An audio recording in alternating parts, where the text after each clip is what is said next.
porque justamente están con nosotros el doctor Gustavo Melgarejos, que es presidente de del Instituto Nacional de Transplantes. Y también está con nosotros justamente Pedro Cáceres, que es un señor trasplantado renal, así que con ellos vamos a desarrollar la temática. Bienvenidos, ¿cómo están? Bienvenidos.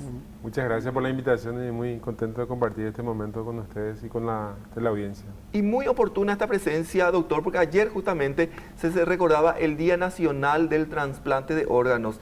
Y bueno, hablar un poco de esta temática también es oportuna. ¿Cómo estamos en materia de trasplantes en Paraguay? Y actualmente se desarrollan algunos programas, o sea, no todos los programas que existen en el mundo, pero lo que más se hace es el trasplante renal, después el trasplante de hígado y el trasplante cardíaco. Después está en cuanto a tejidos, se hace el trasplante de córneas, y hace poco se incursionó en el sistema el trasplante de hueso, y hace como un mes también se empezó un programa nuevo para el país, que es el uso de la membrana amniótica, que es extraída de las mujeres que en el alumbramiento se les extrae la placenta. Ese material es muy rico en células, entonces nosotros ya tenemos los responsables directos, son los del centro del quemado. Está el doctor Bruno Valmeli y el doctor Saúl Zaputovich. Ellos ya hicieron implantes en algunos pacientes y los resultados son espectaculares. ¿Cuáles son algunos requisitos, doctor, para poder ser donante? Y básicamente uno tiene que tener la mayoría de edad, 18 años. Nuestra ley, que justamente mucha gente comentó, la ley Justina en la Argentina, existe el artículo donde se presume que uno, al ser mayor, es directamente donante en el Paraguay, a no ser que en vida vaya al instituto y manifieste la voluntad de no donar, ¿verdad? Pero en la práctica realmente no ejercemos el uso de la ley, sino que realmente acudimos al altruismo de las familias, porque siempre yo explico que la donación es en familia. ¿Y por qué les digo eso? Yo tengo alumnos en la universidad, yo enseño, y muchos me dicen, yo me inscribo y hace 2 años le conté a mi madre y mi madre entró en corto. Así me dijo mi alumno. ¿Por qué? Porque no aceptan que una persona sea donante. Entonces hay que trabajarlo en familia, porque en realidad nos sirve el carnet, nos sirve el registro si es que la persona que va a tomar la decisión de firmar el documento se opone a esa situación. Exactamente. Qué complicado. Complicadito, Sí. pero tenemos aquí también el resultado, el fruto de esa posibilidad también de ser trasplantado, porque está con nosotros don Pedro Cáceres, que recibió un riñón, ¿verdad? Un trasplante de un riñón. Sí, tengo un trasplante de riñón cadavérico. Gracias a Dios esperé un tiempito, ¿verdad? De 4 años. Estuve en la lista 1 año y exacto. medio. Don Pedro, vamos a solucionar un poquito el Sí. micrófono. Mientras eso, entonces, voy a continuar hablando con el doctor. Enseguida vamos a mejorar el micrófono para que también todo el público pueda escuchar esto muy importante que comentas. Doctor, ¿y cómo está la cuestión de donación de donantes en el Paraguay? ¿Cada vez hay más gente sensibilizada? ¿Hay menos? ¿Cómo manejan esos datos o estadísticas? Bueno, desde el punto de vista de la inscripción de donantes voluntarios tenemos 25.000 personas. Pero en cuanto a la realidad, así a nivel de sistema, tenemos una tasa que oscila entre 1,6 a 2 donantes por millón. Eso quiere decir que tenemos un promedio de 12 a 13 donantes al año, que es muy poco, ¿verdad? Porque si uno extrapola con los países de la región, es mucho más alta la incidencia. Y en comparación a las necesidades, Claro, y la lista siempre va en aumento, porque lógicamente las enfermedades, yo siempre digo, no respeta clase, no respeta religión, puede ser un niño, puede ser un adulto, puede ser cualquier persona. Entonces, lógicamente que el sistema hace el mayor esfuerzo y el compromiso de poder permitir que una persona fallecida done sus órganos. Exacto. Doctor, teníamos en pantalla, vamos a reiterar por favor, ahí la lista de pacientes que están esperando alguna donación también para poder continuar. Ahí está justamente gente que aguardan trasplante. Por ejemplo, 124 personas están aguardando trasplante de córnea, 83 pacientes aguardan trasplante renal, 11 pacientes aguardan trasplante cardíaco y 6 aguardan trasplante de hígado. ¿Cuál es la mayor dificultad entre estos órganos que tenemos aquí en pantalla de conseguir, doctor, y el más delicado? Y realmente el más delicado no está en esa lista, ¿verdad? Porque el órgano más complicado de obtener es el pulmón. Al pulmón. ¿Por qué, doctor? Porque técnicamente tiene que ser un órgano que, como es el que nos permite respirar, Por ejemplo, no puede ser un paciente que esté más de 3 días en asistencia respiratoria mecánica, porque el que dona el órgano, sí o sí, esa es la condición. O sea que eso es lo que nosotros aprendimos mucho, y yo tengo mucha interacción con los argentinos. El donante está en el hospital. Y me pareció muy interesante, ayer me llamó un periodista de Pilar y me preguntaba, era del tema, y él muy interesado, muy interesante. Y me pregunta, ¿y en Pilar cómo hacemos para que de acá surjan donantes? Y yo le pregunto, ¿tu ciudad tiene un hospital con terapia intensiva? Y me dice que no. Entonces le dije, en ese hospital no se puede generar donantes porque al que está muerto ya no respira. Claro. Y hoy día la tecnología es lo que le mantiene el cuerpo. Por eso el que mantiene ese cuerpo es un especialista, porque una vez que uno tiene la muerte cerebral, el cuerpo se degrada naturalmente. Y eso es una especie de lucha que hace el médico para evitar que el corazón pare y ningún órgano sirva. Entonces es sumamente complejo y la mayoría de los que hace son pocos. Nosotros tenemos en el instituto solamente 2 coordinadores. Imagínense 2 coordinadores para todo el país. Pero tenemos más personas que se han formado en España. Todos tenemos formación en España porque España es el país referente porque tiene la tasa más alta de donación a nivel del mundial. Una tasa de 45. Es muchísimo, doctor, pero hasta en Paraguay, que sepamos, todavía no se hizo trasplante de pulmones. No, todavía no tenemos el desarrollo. Lo que nosotros más hacemos es renal, porque es la lista que más... Pero te voy a explicar, cada órgano es diferente. Cuando uno va a evaluar al paciente, generalmente el riñón es el más accesible por ese lado, ¿verdad? El hígado uno tiene que evaluar, por ejemplo, si no tiene hígado graso. El hígado graso ya es una contraindicación dentro de las posibilidades, dependiendo de qué sistemas hablemos, ¿verdad? Claro. Después en el corazón hay un límite de edad, hasta los 45 años.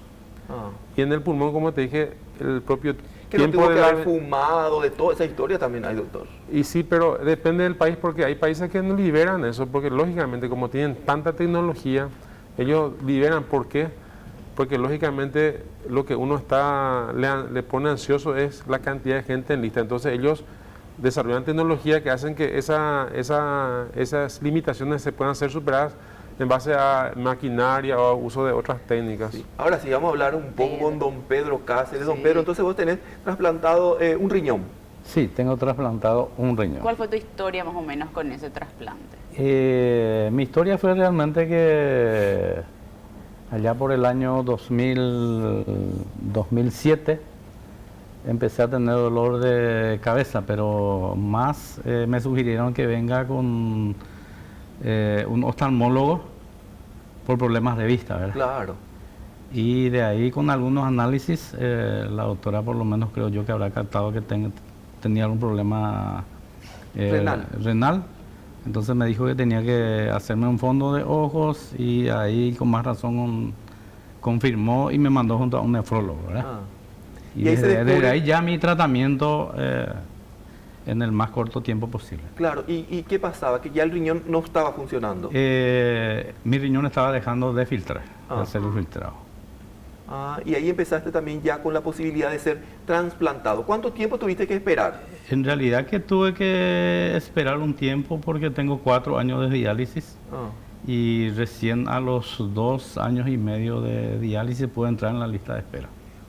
¿Y esa lista de espera cuánto tiempo se prolongó y quién fue tu donante? ¿Sabes de eso? En realidad que no conozco quién fue mi donante, solo que fue una persona de 48 años que falleció y tenía una hija, me explicaron, ¿verdad?, de 18 años, que fue la que autorizó la donación, y un riñón fue a clínica, otro a IPS, y acá estoy hace 6 añitos, 4 meses. ¿Y qué tal tu evolución, Pedro, después del trasplante? Y un cambio de vida realmente total. ¿Te sentís bien? Demasiado bien. Después de lo que he pasado cuando estaba en diálisis, hasta ahora tengo como recuerdo mi silla de ruedas y mi bastoncito con el cual yo ya andaba en esa época. Y ahora caminando, vivito y coleando aquí. Vivito, coleando, disfrutando de la vida, con mi familia, con mis amigos. Exacto, pero tenés un tratamiento de por vida, ¿no? Tengo un tratamiento de por vida y medicamentos inmunodepresores, ¿verdad?, que tengo que consumir a diario. Sí, ¿y qué son costosos estos medicamentos, don Pedro? Y en realidad que me dicen que son muy costosos, ¿verdad? Claro. Yo en mi caso soy trasplantado de IPS. Claro. Y IPS nos cubre todos los medicamentos. Exactamente. Doctor, y en cuanto a está un poco también ese tema que estábamos tocando, que familiares quieren, el donante accedió, los familiares no. Hay una cuestión también, una cuestión de ética médica, hay una cuestión de leyes también que conlleva con el tema de los trasplantes, porque como usted decía, a veces hay que tomar una drástica decisión de una persona que todavía está respirando, pero ya prácticamente es irreversible el cuadro y hay que tomar decisiones. ¿Cómo manejan esa parte? No es así. Ese aspecto está bien lo que dijiste, porque ahí aclaren. Nosotros solamente venimos cuando la persona ya murió. No existe ni una drástica decisión, porque en realidad eso se certifica a través de un proceso que lleva su tiempo. Una vez que se certifica la muerte, eso lo asigna un neurólogo neurocirujano y otro médico de la unidad de terapia intensiva. En ningún caso, ninguno que esté en el proceso de ablación y trasplante. Eso la propia ley lo establece. Entonces, algo que justamente tú me comentaste es lo que a la gente le confunde, ¿verdad? Y por eso hay que aclarar, Claro. doctor, por eso le planteo. Entonces, lo que nosotros tenemos que decir es lo siguiente: la muerte cerebral es irreversible. El respirador justamente y las bombas que le inyectan un medicamento para mantener la presión es lo que le mantiene a ese cuerpo, porque ya murió, ya se fue. Entonces, en ese aspecto, cuando la muerte está certificada, hay dos caminos. Uno es que esa persona done y el otro es desconectarle de la máquina. Porque eso inclusive hay gente, inclusive médicos que confunden con la eutanasia, pero la eutanasia es cuando una persona está viva. Claro. Esta persona ya murió. Entonces, esa es una cuestión que hoy día en los hospitales ya conseguimos que los médicos propios entiendan lo que es la muerte, porque es un proceso que cuesta un poco digerir, porque lógicamente como uno ve el trazado en el monitor, nosotros creemos que la vida está en el corazón y la vida está en el cerebro. Y es muy sencillo para que vos entiendas. Vos tenés un accidente, puedes tener 20 fracturas en el cuerpo y vos te podés salvar, podés quedar con secuelas. Vos no tenés nada y justo golpeaste la cabeza, te morís. Es el cerebro donde está la vida realmente. Claro, entiendo. Entonces, ¿y qué es lo que hace cuando se declara la muerte? Ahí se interviene el médico y mantiene ese cuerpo. Y en ese periodo lo que nosotros hacemos la entrevista con la familia. Para el trasplante. Para el trasplante de órganos. Ahora sí, no sé si va a confundir, pero es tan tanta la demanda, y en los países desarrollados desarrollan técnicas nuevas, que hay una modalidad que se llama donante en asistolia, ¿verdad? Esa modalidad hoy día, yo hace poco vine de Madrid de un congreso, genera el 25% de los donantes en España. ¿Cómo eso es? Es un paciente que sufre una parada cardíaca en la calle, en cualquier lugar, inclusive acá podemos infartar. Viene un sistema especializado de gente y equipos, te reaniman, te insertan unos cuantos catéteres, te ponen unas planchas y te reaniman en un periodo que lleva del traslado del cuerpo al hospital, que nos puede pasar de 90 minutos, ellos extraen los órganos. Y eso hoy día en España es el 25% de los trasplantes, que para que den en cuenta cómo el mundo busca cualquier forma. ¿Por qué? Porque lo que nosotros buscamos es salvar vidas. Es claro. Entonces, sigo diciendo, ¿de qué vale la pena enterrar un cadáver sin donar? Si cuánta gente puede ser beneficiada, no tiene ningún grado racional. Claro, ya estamos viendo acá justamente y acá un ejemplo. Y hay otro ejemplo, Tatiana. Hay una foto muy linda que he visto, que Valentina se llama una funcionaria nuestra que está en la parte de depósito, y sacó una foto en donde estaba una trasplantada renal, una trasplantada de hígado y un trasplantado cardíaco. Imagínense lo que es. Increíble. Doctor, lleno de vida. Exactamente, justamente él va a dar un testimonio. Doctor, la gente que por ejemplo fallece en un accidente, Sí. de repente hubo un accidente, esa persona se declaró donante, ¿sirven los órganos o ya es imposible de recuperar algo? Si es que esa persona no fue asistida con ese mecanismo que les mencioné, puede donar los tejidos, o sea, puede donar las córneas, puede donar la piel, los huesos, los músculos, los tendones, las válvulas. Un donante ideal puede generar 200 personas beneficiadas en tejidos y 7 personas en cuanto a lo que es órgano. Imagínense, son la cantidad de personas que pueden ser beneficiadas. Y el donante ideal es el donante que tenemos en Paraguay, porque no todos los países tienen esa capacidad. ¿Por qué? Porque en España, por ejemplo, el promedio de donación es de 65 años. En Paraguay es de 33 años. 33. Claro, ese es El promedio. El promedio. Qué interesante. Sí, una vez me llamó la agencia española, justamente hace poco me llaman, y yo me quedé sorprendido. Y ellos les llamó la atención ese dato, de que nuestros donantes eran muy jóvenes. Ah, qué bueno. Sí. Y da buen resultado. Don Sí, Pedro, claro. ¿qué le diría vos a la gente que está mirando ahora el programa y que de repente también es un poco reacia a donar? Que tiene ¿Qué se le dudas. puede decir? Tiene dudas. ¿Qué se le puede decir vos que experimentaste en carne propia esto de recibir un trasplante y que ha mejorado tu vida? Y en realidad lo que puedo decirle a la gente, de que no tengan miedo para donar, ¿verdad? Donar, como siempre decimos nosotros los que estamos en el tema, es dar vida, ¿verdad? Yo soy un relato viviente justamente y muchos compañeros. Y que se saque esa gente del temor, ¿verdad? Yo sé que a veces, tal vez para algunos va a ser una decisión difícil, ¿verdad? Pero yo, por ejemplo, en mi caso lo que puedo contar, tengo 6 hijos, todos son donantes. También mi esposa, porque hemos vivido, ¿verdad?, momentos malos y momentos buenos a partir del momento en que fui trasplantado, ¿verdad? Exactamente. Hay una Doctor, lo que hay cuestión. que hacer entonces es una campaña también para que la gente entienda este tema y acceda y facilite, porque no es fácil como vos estamos diciendo. Por eso yo te preguntaba, Sí, una sí, pregunta complicada sí, que te muy- hice, muy pero bueno. justamente para que la gente se entere Súper y bien, vea de las bondades que tiene esto, que no es algo negativo. Claro, pero ¿qué pasa en la práctica? Yo te digo porque hace 10 años que de la nada empecé y realmente estoy muy satisfecho que el país va creciendo en esta área. Hay mucho interés, inclusive en los parlamentarios, para mejorar nuestras leyes, ¿verdad?